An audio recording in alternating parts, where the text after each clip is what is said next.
All right, today we're going to talk about how Cyberpunk, one of the most anticipated game and anime of all time, relates to philosophy and system philosophy in general.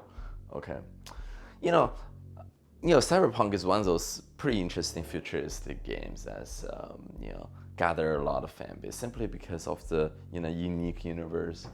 For example, GTA. I didn't learn too much about. I didn't think too much from GTA.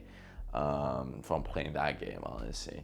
But Cyberpunk, even though I played this game when it first came out, even though there's bug there and there for PC, console, and I don't talk about it's a lot of drama for the console, but for PC version, it's actually the gameplay was alright, but mainly I want to bring up is that the concept behind the game is actually pretty amazing if you kind of think about it. They did spend a lot of time, on the background.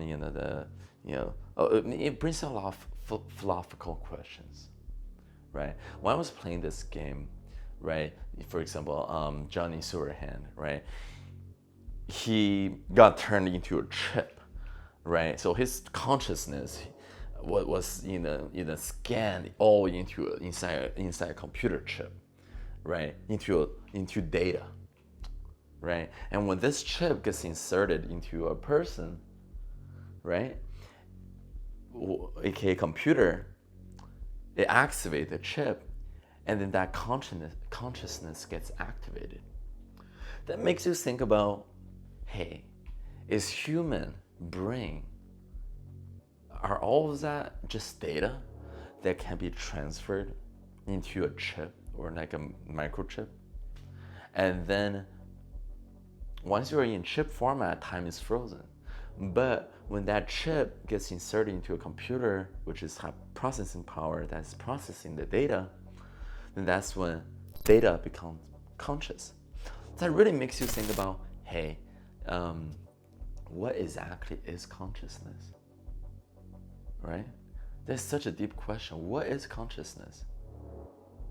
Traditionally, is it required to have a physical brain to have consciousness? Like computer with data that's processing the consciousness that wouldn't be considered as consciousness? Like what is a judge? What exactly is the difference?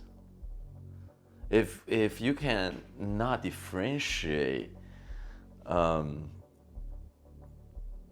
between whether or not if you're having conversation with it and they give you a sense of consciousness, does that mean it's conscious? Like the thing is conscious, right? There's AI competition every year talking about who can make the most conscious, most human AI out there. But it's data. It's computer. Can computer eventually get consciousness? It's something to think about, right? In Cyberpunk, in that universe, when you lose your arm, you get to replace it. When you lose your legs, you get to replace it. When you lose your lung, you replace it, right? But like maybe when one day your brain gets damaged, you replace it with a chip. Does that mean you lose humanity over it? Like, what's your humanity if your entire body gets replaced? What exactly defines humanity? What exactly defines consciousness? Is one of the main thing, by playing this game, if it's worth thinking about.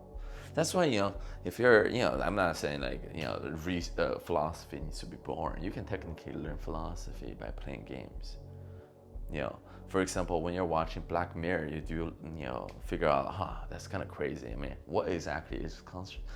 Black Mirror, that TV show, exactly talks about, what exactly is consciousness over and over. It's really great philosophy, a show that opens your mind about a lot of fundamentals about philosophy. Something to think about.